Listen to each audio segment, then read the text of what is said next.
Bien, tenemos visita hoy en la columna de Gabriel Chirichi. Nos acompaña el historiador franco-uruguayo Lorenzo Jalabert D'Amado. Le pedí autorización para pronunciarlo así, me dijo que está bien, porque si no me van a decir que en francés, franco-uruguayo, se pronuncia diferente. Bueno, Lorenzo Jalabert D'Amado está realizando su doctorado en la Universidad de París. Esto pronuncialo vos, Lorenzo, antes de saludarte. ¿París cómo? Sorbonne Nouvelle, París ¿viste? 3. Era imposible, yo no lo había hecho nunca así. Lorenzo, buen día, gracias por la visita. Gracias a ustedes, buen día. Bien, este doctorado sobre el Campeonato Mundial de Fútbol de 1930 en Montevideo y los usos políticos del deporte Uruguay del centenario. Gabriel, buen día para vos. Buen día, ¿cómo andan? Venís con buen invitado hoy para hablar, ya estábamos metiéndonos con él en el Mundial del 30 y todo lo que lo rodea.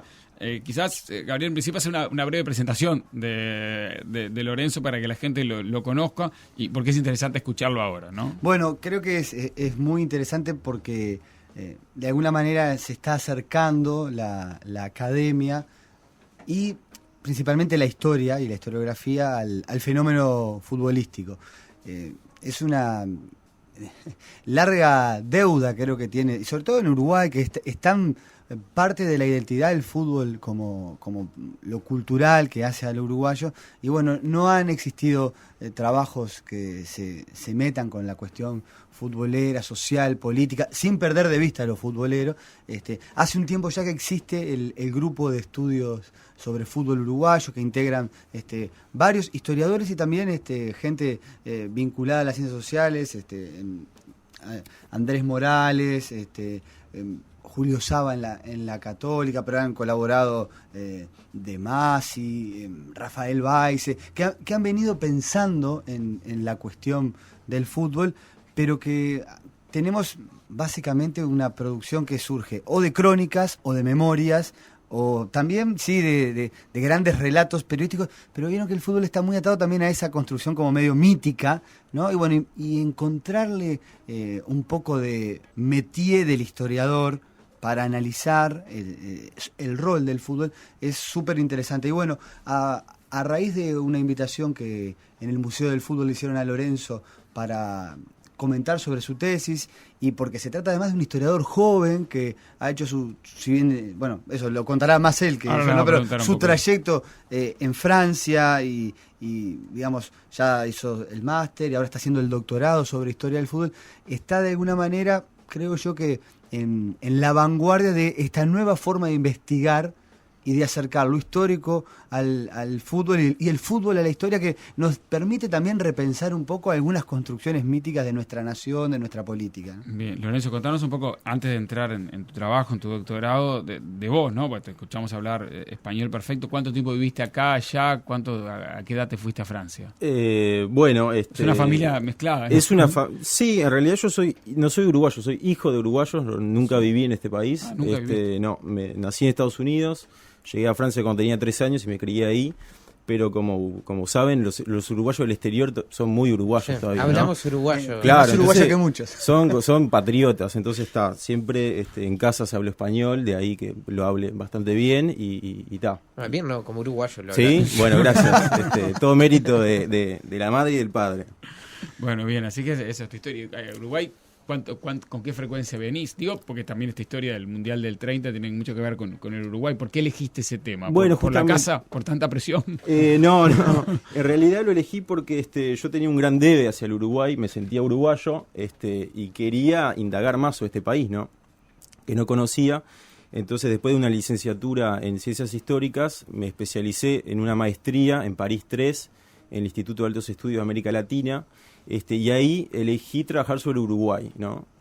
Era una forma de conocer más y sobre todo de venir acá por razones laborales, ¿no? Venir a los archivos. Claro. Venir con una beca a quedarme varios meses acá, a trabajar los archivos, etcétera, ¿no?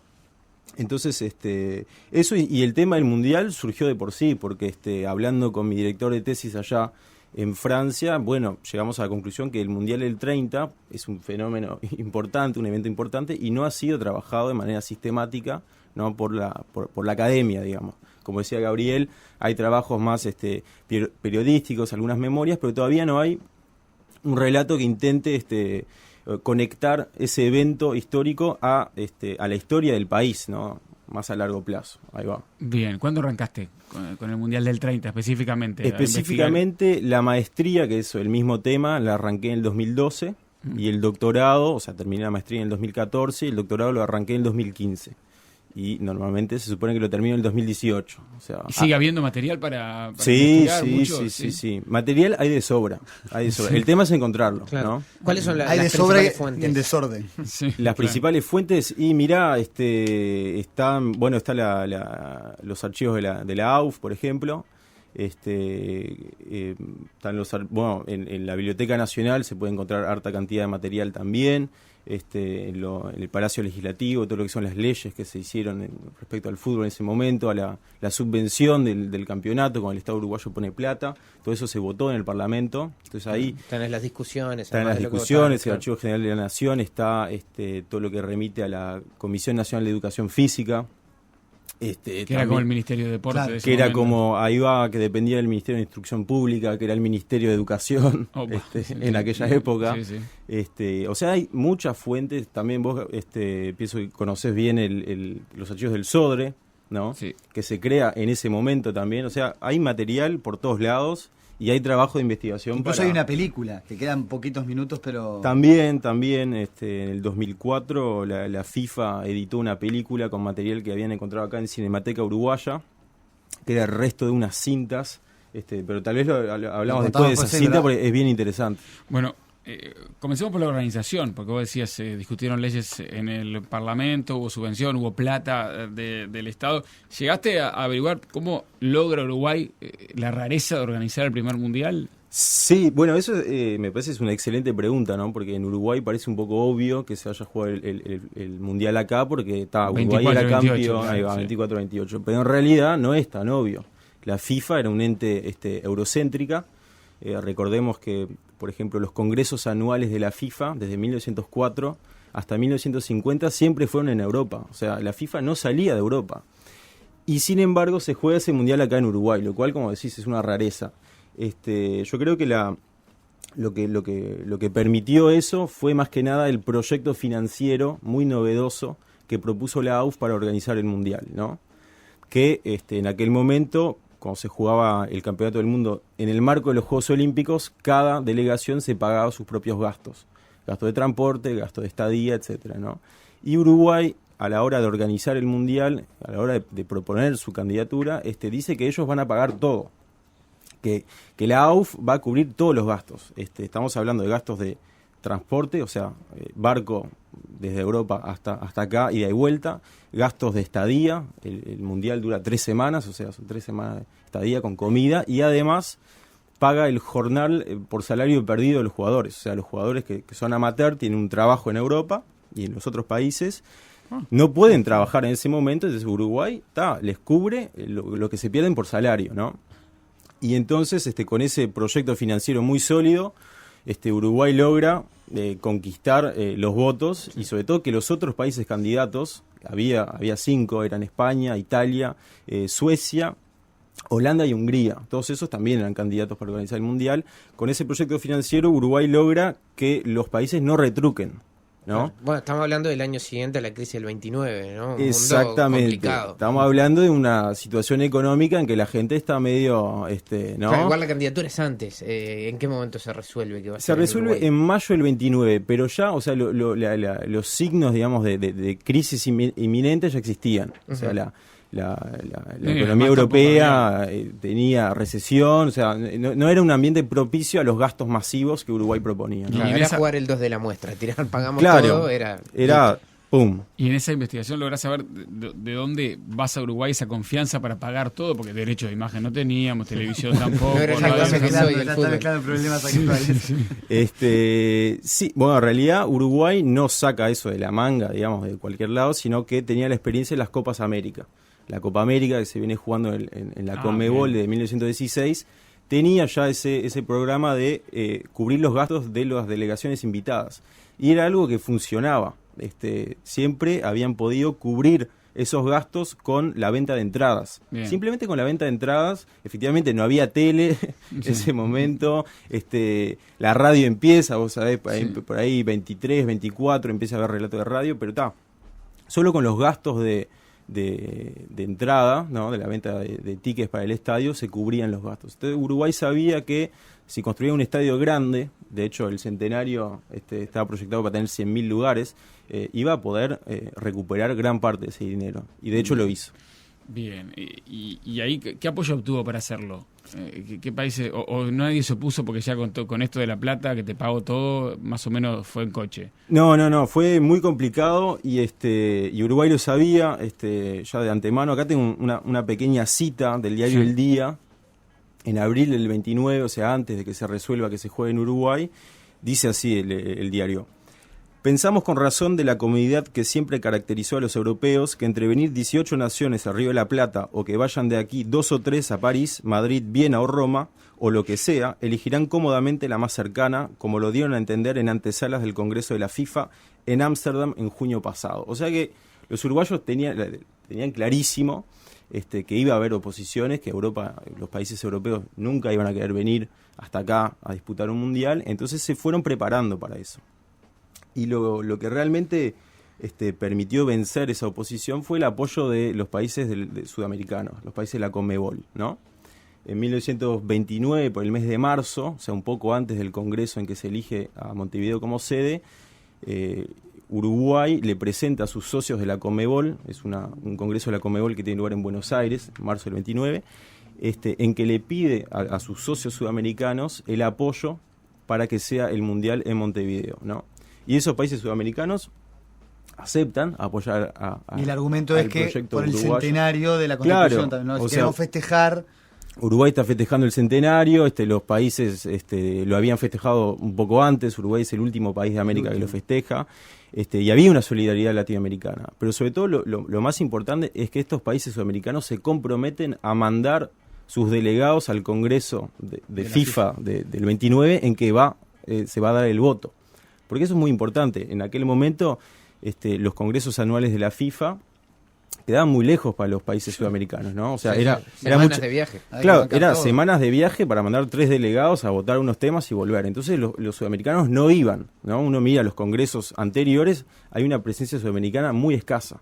Y en el 29 todos se comprometen en ir y van masivamente, o sea, todas las delegaciones, va Chile, Perú, México, México no era parte de la Conmebol, pero igual apoyaba el proyecto, Brasil, Argentina, entonces llegan en masa, ¿no? Hacen como un lobby en el Congreso FIFA de Barcelona el 29. Y así es que se logra, ¿no?, ganarle el pulso a los europeos.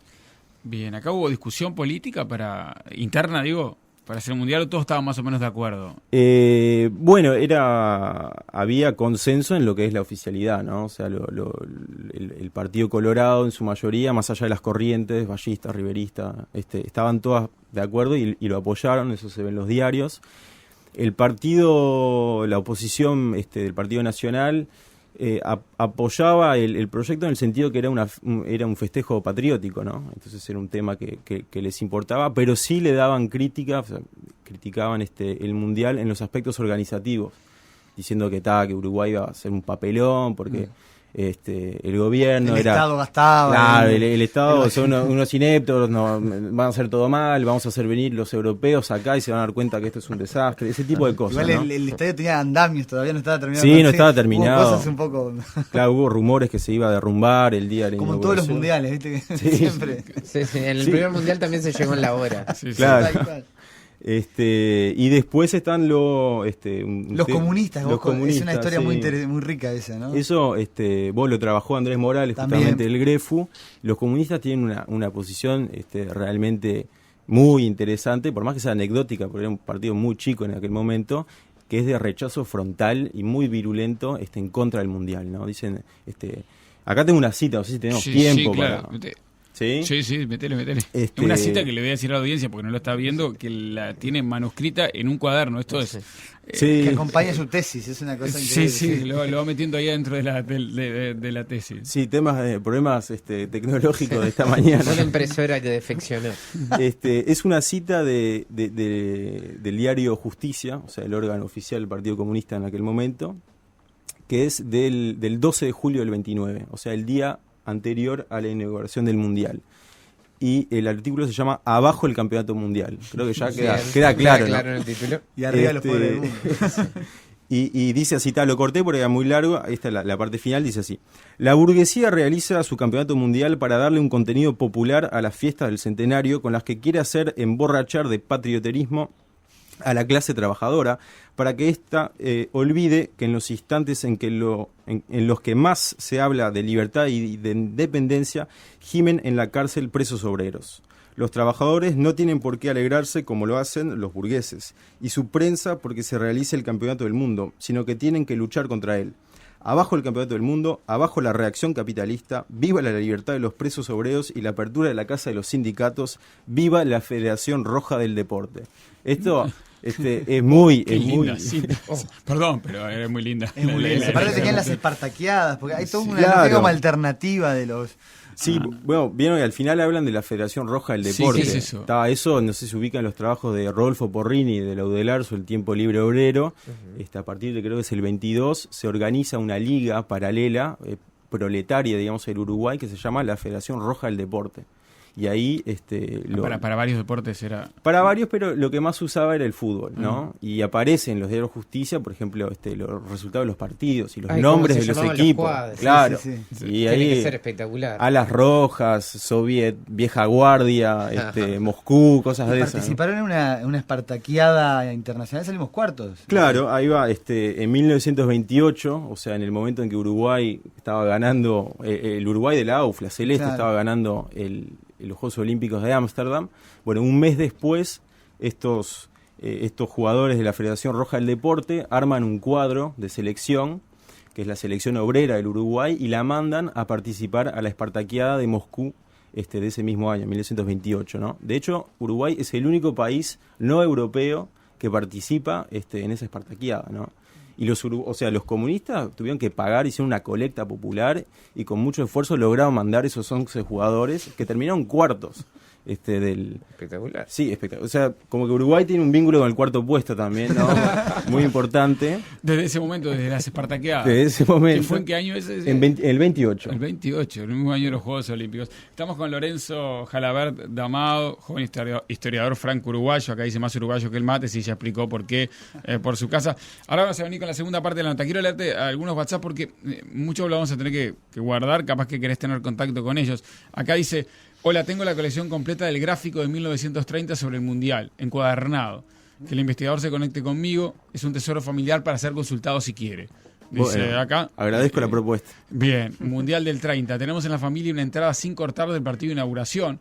Contaba mi abuelo que la entrada no se le llegaron a cortar porque se armó una corrida y la gente empezó a entrar sin que la controlaran. Hubo avalancha, él Avalancha. contó en la Sí. charla del Museo del Fútbol. Sí, No había cámara de identificación facial. No estaba el Jorgito ni nada. pero ya había policía montada, había custodia policial en la entrada, había vallas, pero fue un total de esquicie el 18 de julio de 1930, cuando se inaugura el Mundial. Era un furor, yo creo que eso es una Sí. cosa que acompaña el fútbol históricamente. No sé si tienen la foto, yo Sí, le mandé del una foto del estadio. estadio Sí, el día sí. de la inauguración y ahí se No, pero ve. con el cemento fresco, los rumores de que podía haber algún riesgo edilicio de la construcción, ¿no? Algún vicio, porque claro, No, y se sean apuraron a escasos 6 meses le llevó al Las arquitecto. tablas de Sí. los andamios y la gente trepada en esos andamios que no sabe lo que son. Pero a pesar del peligro de esos andamios, ahí va, o sea, la gente tiró abajo las vallas, hubo unas corridas generales y la gente se trepó a los andamios. O sea, estaban en peligro, obviamente que no murió nadie, pero o sea, se la jugaron, ¿no? Digo, Ya venimos con la segunda parte de la entrevista. Sigue mandando material, ahora le muestro a Lorenzo si lo tiene. No toquen nada. Mi abuelo dice, vino de Lituania en 1930, no sabía ni dónde quedaba Uruguay, eligió venir por el Mundial. Comenta un oyente por WhatsApp a propósito de lo que nos está contando Lorenzo Jalabert Damado, de su trabajo de doctorado sobre el Campeonato Mundial de Fútbol de 1930, de franco-uruguayo, que habla como uruguayo, como decía el sueco, pero que es estadounidense, que vivió en Francia toda su vida. Y bueno, varios cuentan de la primera parte de lo que escuchamos de Lorenzo, instancias como esta de la gente, ¿no? Los vestuarios estaban en la Olímpica arriba y los jugadores bajaban por la escalera. Dice, acá mandan una publicación que vos me decías es un álbum, ¿no, Lorenzo? Sí, el álbum de mundial de Carbonell de Bali, muy bueno, que fue reeditado hace poco, de hecho, la verdad tiene fotografías de alta calidad y tiene todos los datos del mundial, o sea, los resultados de los partidos, los jugadores, todo. Bien, esto lo mandaba un oyente. Acá dice, acá mandan más, se ve que hay gente que se puso a buscar material que tenía, ¿no? Surge la idea, apoya el estadio, se construye el estadio, Europa da la espalda, dice acá. El largo calvario del primer campeonato del mundo, no sé qué tipo de nota es, pero cuenta un poco lo que vos decías, que costó y mucho, ¿no? Sí. Llegar a esa instancia y lograr que se hiciera el campeonato mundial del 30. ¿Qué decía Europa o cuáles fueron los europeos que se pusieron, no? Bueno, como decíamos antes, Uruguay ya tenía previsto que Europa no le iba a caer muy bien la idea de venir hasta Uruguay a jugar un mundial. De hecho, vinieron muy pocas selecciones europeas. Terminó viniendo nada más que Francia, Bélgica, Rumania y Yugoslavia. Ahora les ponemos un mapita ahí que tiene la FIFA con los que vinieron, donde pueden ver claramente esos 4 de Europa que mencionaste, 2 de América del Norte, Estados Unidos y México, y después todo acá abajo, ¿no? Sí. Una Copa América ampliada. Bueno, Perú, Bolivia, Paraguay, Brasil, Chile, Uruguay y Argentina.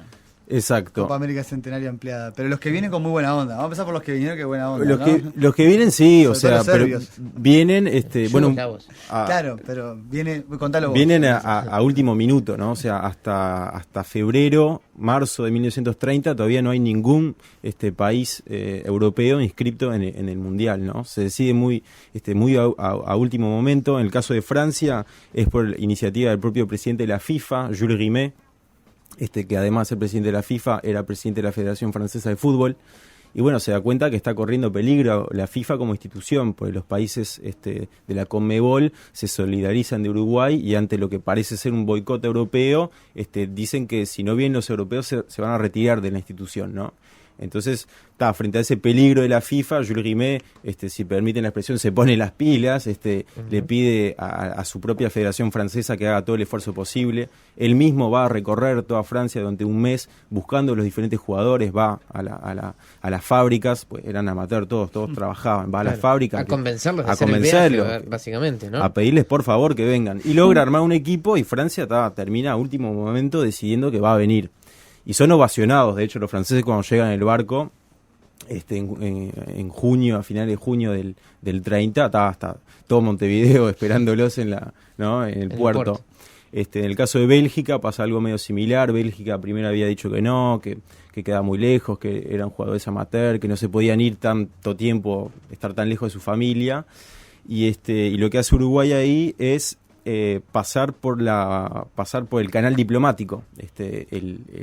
El que era embajador de Uruguay en Bélgica, Enrique Buero, que era también vicepresidente de la FIFA, le pide una audiencia al canciller belga explicándole que Uruguay va a festejar su centenario y que es muy importante para los uruguayos y que Uruguay es un país que está muy hermanado con Bélgica, porque Bélgica también nace en 1830, o sea que Bélgica también estaba festejando su centenario. Y con Lord Ponsonby. Claro, y también, claro. Haciendo negociaciones, es cierto. Sí, es que Bélgica como Uruguay son los dos países tapón inventados por Inglaterra ese mismo año, 1830, ¿no? Entonces hay una hermandad ahí y logra convencer al canciller. El canciller al día siguiente de la entrevista con Buero convoca a la Asociación Belga de Fútbol y pega el verticalazo, dice hay que ir. Entonces ahí se da vuelta la cosa y terminan también los belgas diciendo a último momento que van a Montevideo. ¿Y los rumanos? Porque el jefe ahí rumano. Sí, en el caso de los rumanos parecería que fue el rey Carol de Rumania que le cayó bien la idea del mundial y termina haciendo los trámites para que vaya la selección. Y en el caso de Serbia, de Yugoslavia, son los jugadores del FC Belgrado, o sea, los propios jugadores de un equipo en particular que también les cae bien la idea y ven una posibilidad de viajar. Pues era eso también. O sea, uno iba a viajar gratis. Pues todo lo pagaba Uruguay. Nos lo pagan, claro. Era una aventura de vida. Claro. Agarraron viaje. Estamos hablando del año 30. Mucha gente no salía del país en esa época, ¿no? Entonces acá se convencen, logran convencer a otros jugadores para armar una selección y se embarcan y vienen a Montevideo. De hecho, no sé si tenés las imágenes ahí, pero la avenida yugoslava marcó tanto a los yugoslavos, que hace poco, en el 2010, en Serbia, visto que la Yugoslavia desapareció. Claro, pero como es de Belgrado, es propio Como de es los serbios. de Belgrado, eran más los serbios, ¿no? Hicieron una película que se llama Montevideo, en 2 partes. La segunda parte se llama Montevideo Vidimos. Son 2 películas de 2 horas 20 cada una. O sea, estamos Como la hablando epopeya serbia del de fútbol. 4 horas y media ahí va, que habla de la epopeya de ese equipo, de esa selección yugoslava que viene a Montevideo, ¿no? Y es la última superproducción del cine serbio, es Ajá. esa. Es una ficción, digamos. Claro, hacen es una ficción. reconstrucción con una historia buena para el cine de esa época, digamos. Sí, es una De esa ficción historia. histórica. De hecho, filmaron una parte de la película acá en Montevideo, en el Estadio Centenario, estuvieron viniendo y me parece...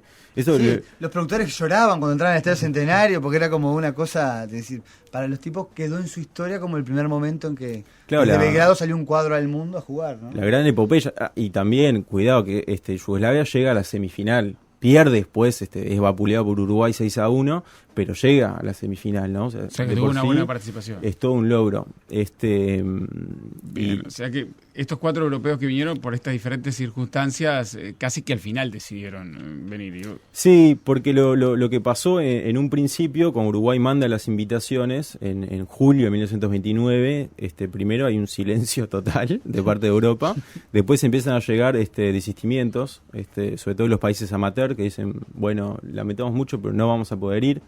Estos son más que nada los países de Europa del Norte, Alemania, los países escandinavos. Después contestan los países que eran profesionales, ya lo sabían en aquel momento, más que nada los países de Europa Central, o sea, Hungría, Austria, Checoslovaquia.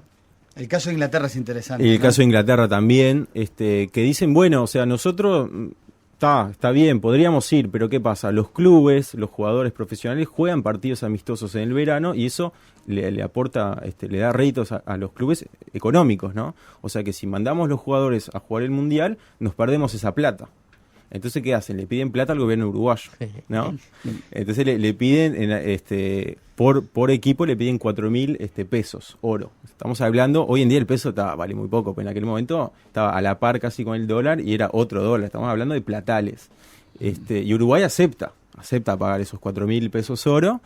Y al poco tiempo llegan cartas de estas mismas seleccionadas de Europa Central diciendo que, bueno, que en realidad piden 8.000 pesos oro, ¿no? Se empieza a cotizar. Se empieza, claro. Todavía, vamos a hinchar un poquito y más. sí, si están con el bolsillo abierto, vamos a pedir más y tal. Y ahí Uruguay tiene que parar el carro porque no le da la plata. Y no puede seguir con ese tipo de promesas porque si se enteran los otros países va a tener que darle esas sumas a todo el mundo. Claro. Y de hecho, pasa lo mismo con Inglaterra. Inglaterra no estaba afiliada a la FIFA, por eso no podía participar, pero Uruguay insiste ante la FIFA. La FIFA termina aceptando y creando una excepción para que pueda venir Inglaterra, a pesar de no ser afiliada a la FIFA. Pero los ingleses no quieren por las mismas razones, no hay profesionalismo. Y Uruguay ahí, en un trámite secreto, manda a un delegado de acá de la AUF, llamado Alfredo Leva, lo manda a Londres a tramitar, a negociar con los ingleses y les propone 10.000 libras esterlinas. Mucho más, ¿no? Es mucho más que a los otros, pero igual los ingleses no.